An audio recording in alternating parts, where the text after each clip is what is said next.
Donc bienvenue dans la 10e phase donc, de ce tuto sur les bases de 3D Studio Max. Donc nous allons à partir de la scène donc, de la phase 9 attaquer la suite. Donc le but maintenant étant de d'utiliser donc l'éclairage. Alors et les fonctions mental ray qui vont permettre donc de pouvoir utiliser uniquement la récupération des ombres sur cette géométrie. Alors pour ce faire déjà, donc là je suis dans une vue caméra, je vais venir en perspective pour pouvoir travailler à nouveau.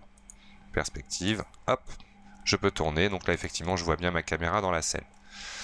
Donc je vais venir maintenant créer, dans le menu créer système, un outil lumière du jour. Il vous propose tout un tas de trucs, on verra ensuite, je fais oui. Ne vous trompez pas avec la lumière du soleil. Donc c'est bien lumière du jour. Et là pour cela, au départ il va falloir créer une boussole par cliquer glisser, la faites pas trop grosse. Une fois que vous avez fini, clic droit et vous donnez une hauteur ensuite à votre soleil. Attention, peu importe la hauteur que vous allez donner, il sera toujours au zénith de votre scène, c'est-à-dire vraiment à l'endroit le plus haut possible. Je clique pour valider, mon soleil est créé. L'avantage, donc clic droit pour sortir de la création, je sélectionne. Donc l'avantage c'est de pouvoir comme ça orienter tout de suite, étant donné que dans la scène, dans les ordinateurs, généralement ils sont configurés dans l'éclairage de la lumière de la scène. Et donc automatiquement il sera en relation avec. Donc là je reviens dans la caméra pour tourner mon truc par rapport à là où il devrait être.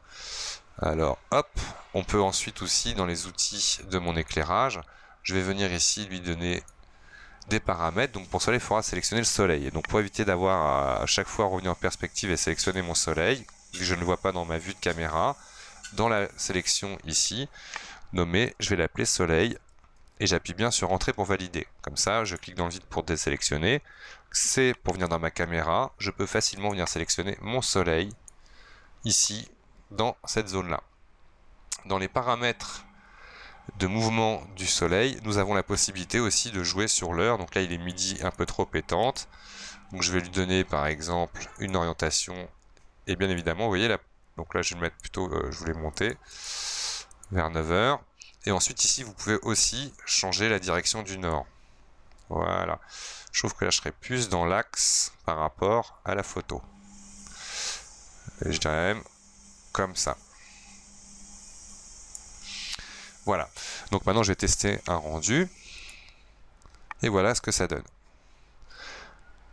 Donc le but maintenant de la manœuvre est de récupérer uniquement l'ombre sur ce plan. Et donc on verra aussi comment corriger le fait que l'ombre soit un peu trop claire par rapport à ce que l'on voit dans la scène sur ce matériel. Donc pour cela, je vais ouvrir l'éditeur de matériaux et venir, donc là nous avions dans la partie précédente personnaliser notre interface en paramètres par défaut Mental Ray. Donc là si vous prenez la vidéo en cours, il faut être en interface Mental Ray pour avoir accès aux matériaux Mental Ray. Je vais prendre le matériau Matte Shadow Réflexion. Le matériau Matte Shadow Réflexion, pour l'appliquer, donc là je vais fermer ma fenêtre de rendu, pour l'appliquer à mon plan, je vais glisser par le point de ma matière Matte Shadow et l'affecter à mon sol. Maintenant si je faisais un rendu, on verra tout simplement qu'il sera noir. Donc voilà, un petit paramètre. Ensuite je vais connecter ma map caméra mapped background et lui demander donc maintenant de faire un rendu. On va constater qu'elle sera déjà beaucoup mieux.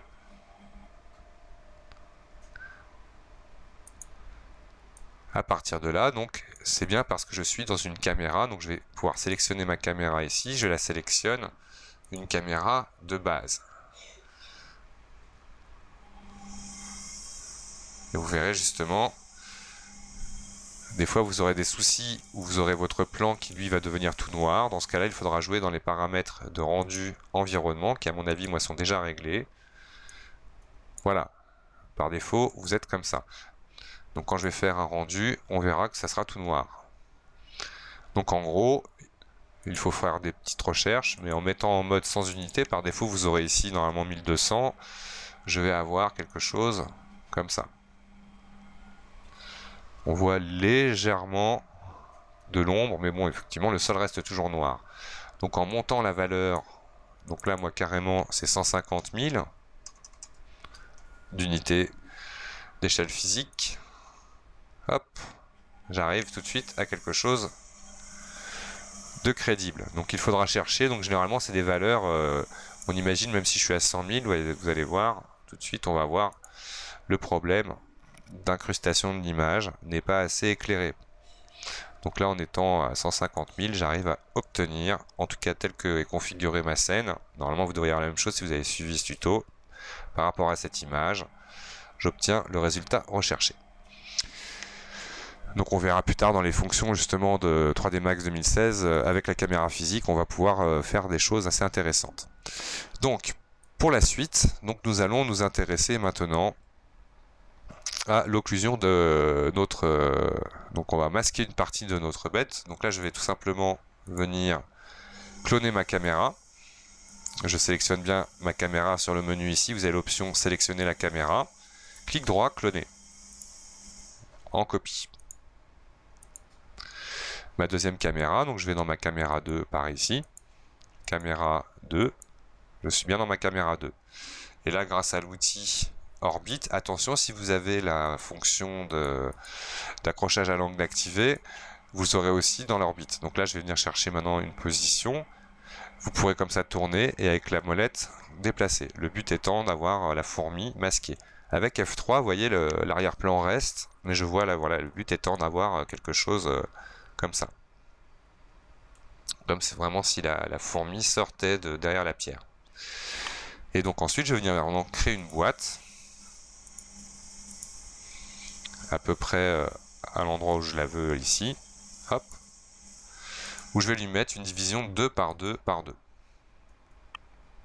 Une fois fait, je vais la convertir en polygone éditable et commencer à tout simplement en mode sommet m'amuser à venir détourer. Donc là je vais prendre par exemple avec CTRL les 3 sommets qui sont ici, les déplacer en arrière et les baisser. Là on voit que derrière je pourrais faire carrément pour aller plus vite. Je prends les 2 polygones qui sont là que je baisse. Vous voyez, le but étant de faire du détourage juste de la pierre, donc je me soucie guère du reste. Donc là par exemple je vais venir prendre uniquement l'arête qui est ici. Arrête, donc rappelez-vous 1, 2, 3, 4, 5 du haut du clavier sont les raccourcis des différents sous-objets. Bon, ne tracassez pas avec tout ça.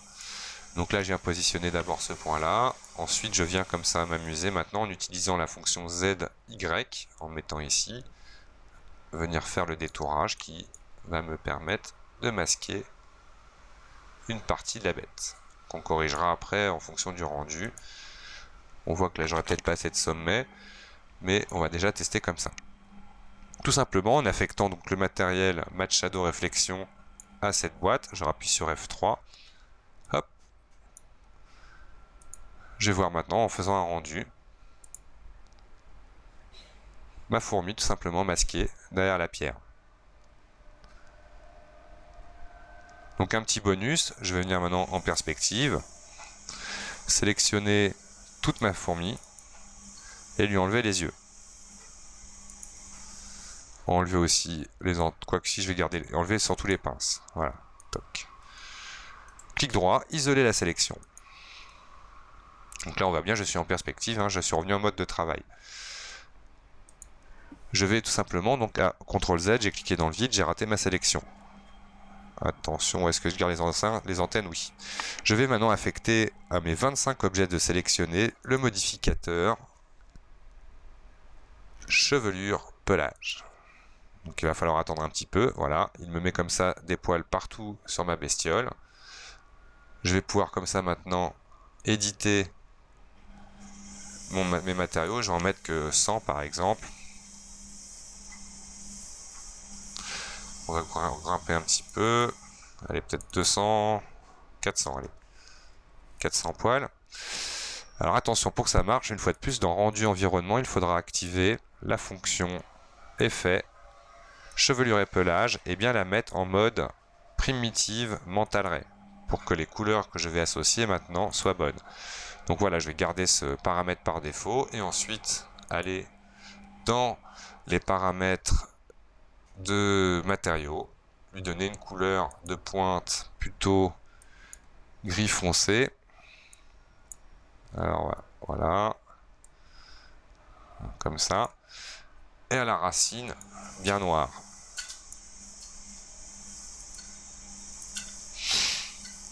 Je me reviens en mode caméra 2.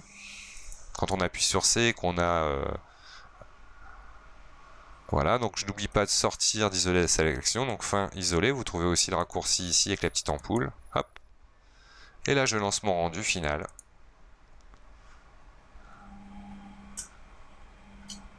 Donc là, il va mettre un peu plus de temps, bien évidemment. On a du chevelure pelage. Mais généralement, c'est pas trop long non plus. Bon, ça dépendra bien évidemment de vos machines.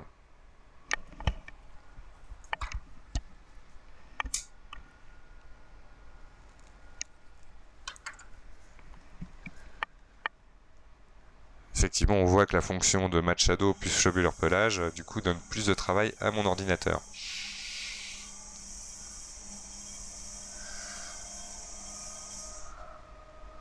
Donc là, on voit que du coup, l'effet est agréable. On verra après sur le dernier rendu en 1080p. Donc là, on voit qu'il prend effectivement pas mal de temps pour calculer ça. Il nous restera justement à forcer l'ombre ici de notre sol. Donc vous voyez, là, on voit les petits poils justement qui sont eux la chose qui pour l'instant nous fait ralentir le rendu. Mais bon, en haute définition, vous allez voir que ça va être beaucoup plus intéressant. Donc là, on voit que l'ombre n'est pas assez forte. Tout simplement, je reviens dans l'éditeur de matériaux. Et ici, je viens dans le Matte Shadow Réflexion. Dans les paramètres Shadow, donc d'ombre, mettre 0,01. Bien entrer pour valider. Et là, pour éviter que ce soit long à calculer, je vais zoomer dans mon image et venir faire ici uniquement une sortie de la partie de l'ombre. Donc il va quand même prendre un peu de calcul étant donné qu'il va mettre les chevelures pelage. Mais bon, vu la zone à rendre, ça va aller assez vite. On voit quand même qu'il calcule.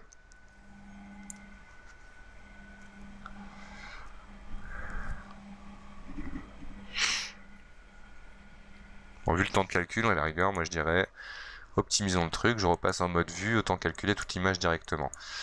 Donc là, on va dire que la technique est terminée, donc dans tous les réglages. Donc à ce stade-là, je peux ici directement aller dans ma configuration du rendu, donc que l'on retrouve ici, ou rendu, configuration du rendu, et le mettre à la taille réelle de mon image de derrière.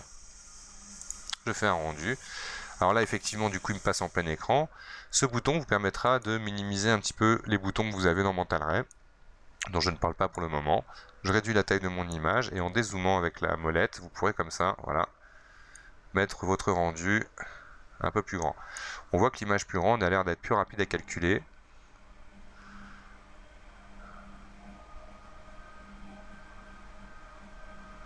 L'ombre est peut-être pas encore assez forte.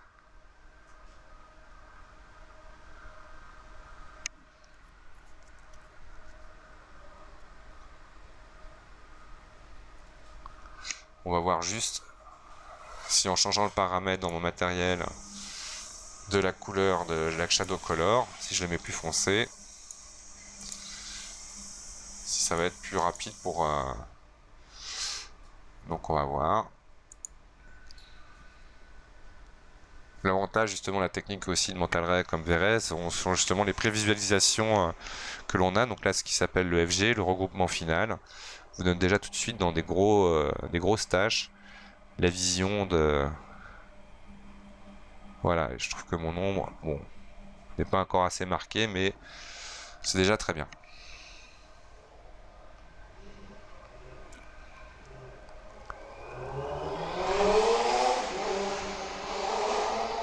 Ça, c'est une grosse moto. Donc là, on verra que ça ne sera pas forcément parfait. Je peux zoomer étant donné que je suis à l'échelle 1,5 de mon image. Là, je fais un zoom pour voir qu'effectivement, bon, ça fonctionne. Peut-être pas très bien. Il faudrait plus de détails, passer plus de temps, mais au moins on constate l'intégration réussie donc de notre petite bébête avec ses poils. Donc je dirais pour le peu de poils qu'il y a, le temps qu'il met à calculer effectivement est un peu long. Peut-être que éviter les poils. Sachez que vous pouvez supprimer à n'importe quel moment chevelure pelage, ou ici vous venez tout simplement mettre 0 poil, hop, ça ira plus vite. Étant donné qu'ils sont instanciés, comme on a appliqué à toute la géométrie d'un coup. Voilà. Donc là il devrait aller un peu plus vite.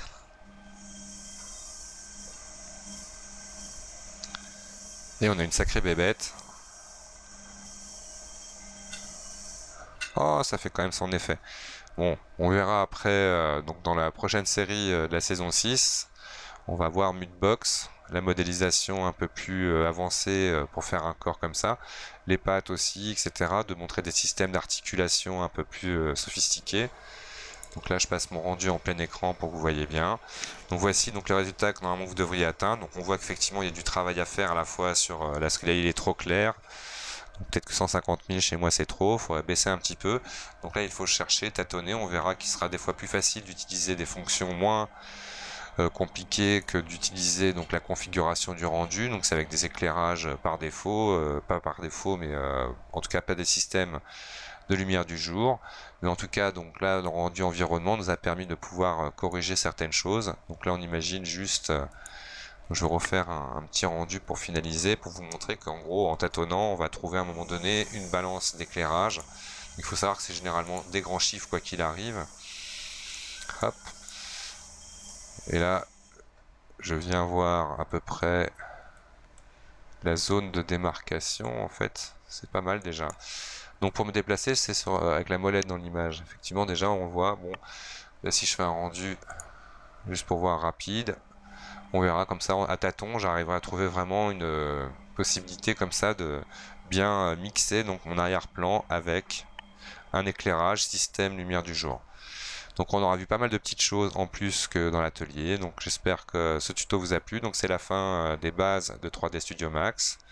Et donc à partir de là, nous allons dans les prochains tutos. Là effectivement j'étais bien à 150 000, on sent que c'est un peu plus, quoique on peut toujours pinailler, on peut aller revenir à 145 et virgule, etc. Donc vous montrer que des fois il est intéressant peut-être de faire un plan un peu plus grand, un peu plus large, ou qui utilise une zone plus marquée, où là on pourrait s'amuser. Donc bon, je dirais qu'effectivement l'image d'avant était plus satisfaisante.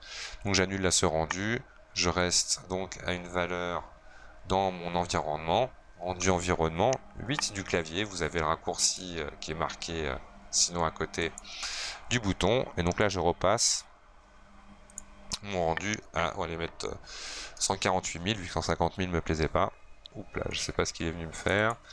148, 1, 2, 3, validé. Et je lance mon rendu. Et je sens que ça va être parfait.